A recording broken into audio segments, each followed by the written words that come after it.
if you're going to be an effective leader, you have to be an effective follower. So leadership is all about you.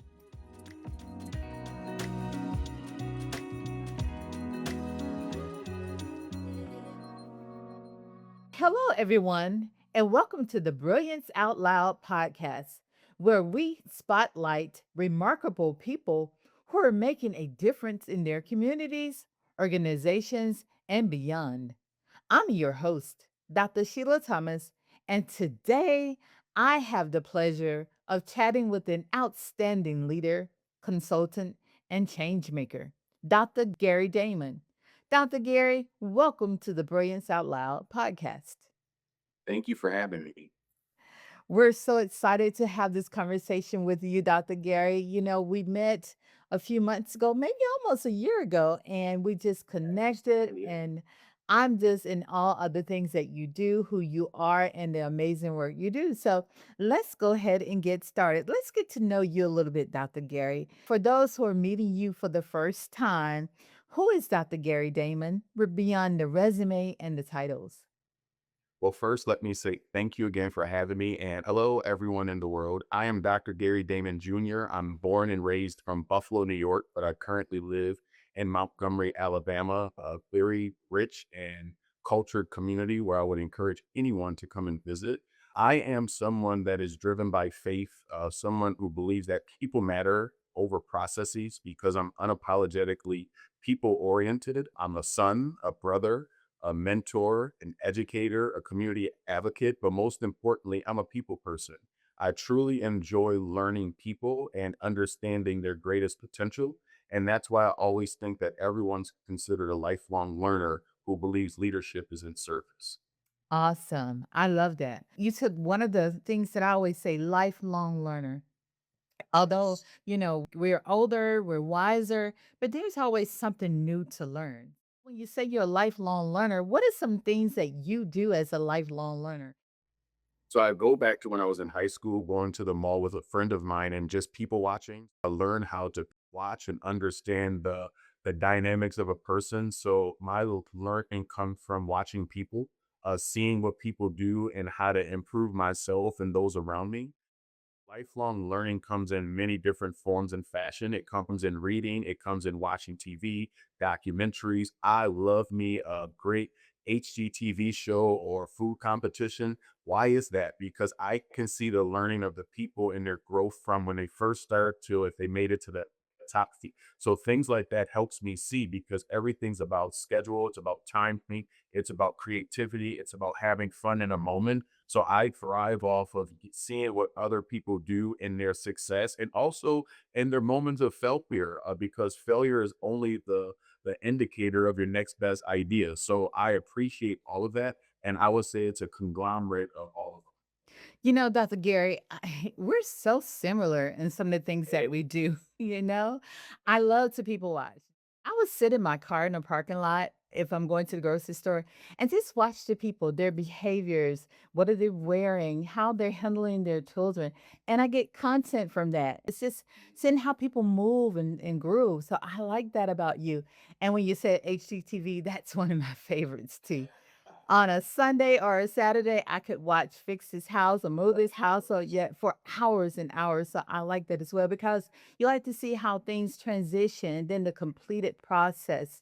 Yes. It's about the process. And I get that from you. I tell you all the time, I've learned your processes, how you create and how you handle meetings. So I'm like you. I'm observing people and taking from them what I can, the positive and the negative, because that's how we grow and learn. So thank you for that. You mentioned also about reading books. I love books too. I have a bookshelf over here full of books, and my Audible is always on. What's your favorite book title? And if you were a book, what would the title of your book be?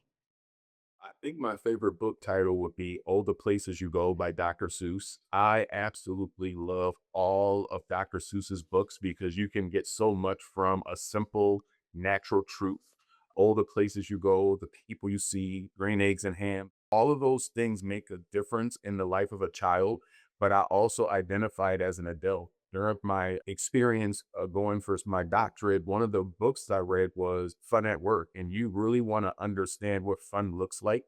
So when I think of book titles and I think of different places that I've gone, I would say my book title would be Purpose Under Pressure.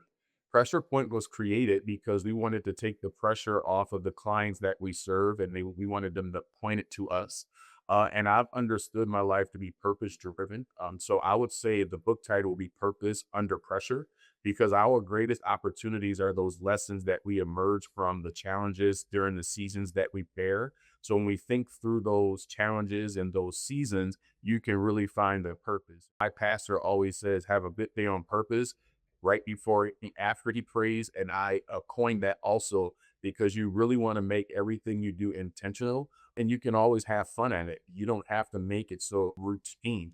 I am very routine and very systematic, and I have a very flexible spirit as well because I really want to enjoy time and life. And that comes from lifelong learning of identifying people from a very young age. It's like, slow down, smile, have fun. Just those, literally those simple things, Dr. Sheila. So, Purpose Under Pressure will be the title. As an educator, Dr. Seuss was all in my classroom. I always had his books and read those books to my children. And now, like I say, they're meaningful. A lot of graduates, when they graduate from high school, are given the book, All the Places You Go. So I relate to that as well, to those books. And I could see your book title being Purpose Under Pressure because there's going to be pressure. Life is going to happen, but how are you going to handle that pressure? Exactly. You say take time to breathe, take time to think about it. And we have to take that time because we know, and one of my favorite scriptures, Jeremiah 29:11, is God has a purpose and plan for our life. And we have to Yes, know Lord. that. And it's going to come if we just wait. We just have to wait on Him, just wait on it for that purpose. And one of my favorite books is The Purpose Driven Life by Rick Warren. I don't know if you read Wow. that book. That is a great book, because again, we all have a purpose, we all have a plan, and we just have to wait a while. My purpose and my plan has come together in the last 3 to 5 years. I had a direction that I thought I was going to go. The guy said, "No, that's not it." And so Mhm. now I'm seeing the fruits of my labor in my latter years. I tell everyone now I'm in my occupation. That's what it is. Occupation. Okay. Yes, I'm doing what I love, a podcast, trainings, and things like that. So all those years ago, I had a plan for what I wanted to do, but God was lining things up for me. So I just had to Okay. wait on it. I had to wait, like one of my books says, I had to wait for my incredible turnaround. And he has given me that incredible turnaround. So I agree with you. Have that purpose under the pressure and just keep going. Keep going. Yes. Life is Yeah. going to happen. And so you kind of talked about your company, Pressure Point Consulting. I like that because when I think of pressure, too, I think of a pressure cooker. And the people don't use those as much as they used to, but something is happening. The food is cooking under that pressure. But when you open it up, you smell all the flavors and Oh, everything yes. comes out. So, what pressure point in your life? There's been maybe something that has taken you to a new level of where you are today. What inspired you to do and be who you are? Dr. Gary Damon Jr. Wow. That wasn't on our call list, the answer today, but I will answer it because I think about it often. And as you said, Dr. Gary Damon Jr., it reminds me of my father. My father was Gary Damon Sr., who also was known as Tank, born in Buffalo, New York. He passed away 3 years ago on April the 28th, 2023. And he was truly a big man in life and things he did, but he was so quiet and a gentle giant. But don't come across him the wrong way, and don't play about him and his kids because he had something for you. So my dad was in the streets for many years. He was in prison for almost half of my life, but he never stopped parenting. And what I can appreciate him is he always came back better and stronger regardless. Grief is something that you don't expect or anticipate, but when it happens, it hits you. I didn't realize that I was someone that suffered from seasonal anxiety, if that's such a thing. When I think about when he passed away, and I just went back into everyone who looked at me to help manage everything, which I did in that week, and then we went back into everyday practice.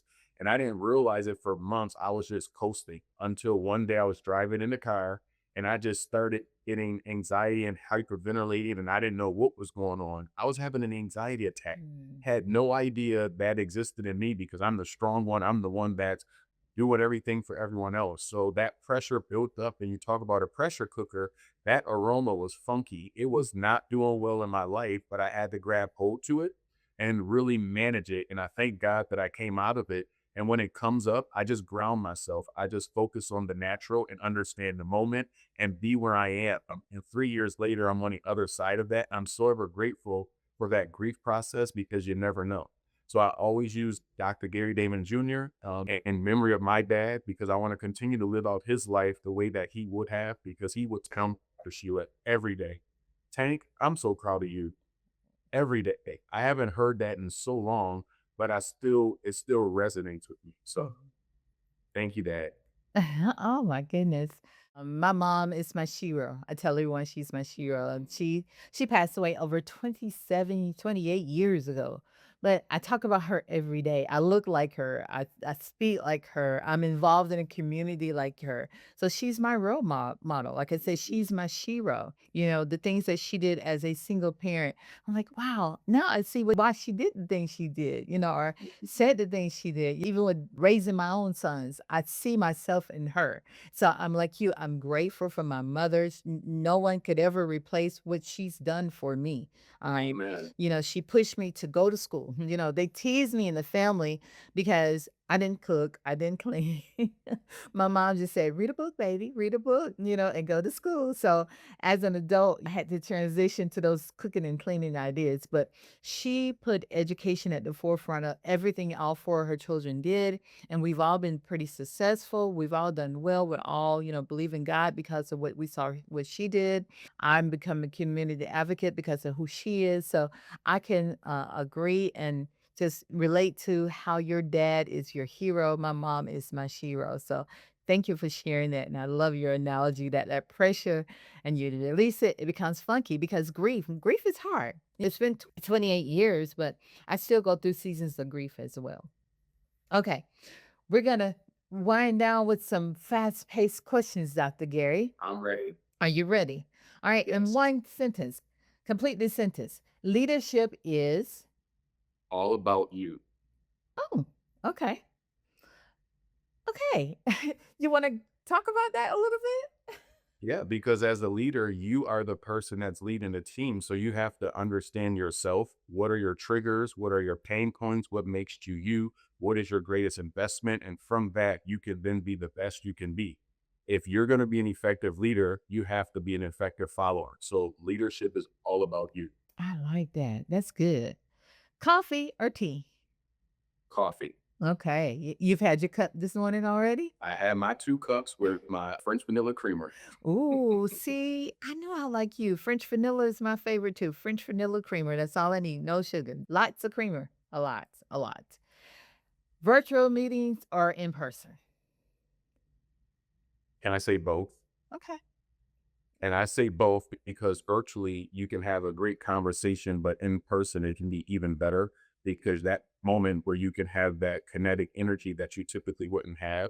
But I've developed a cadence where I can have kinetic moments everywhere, but I always like to be in person meeting people. Okay. I love that.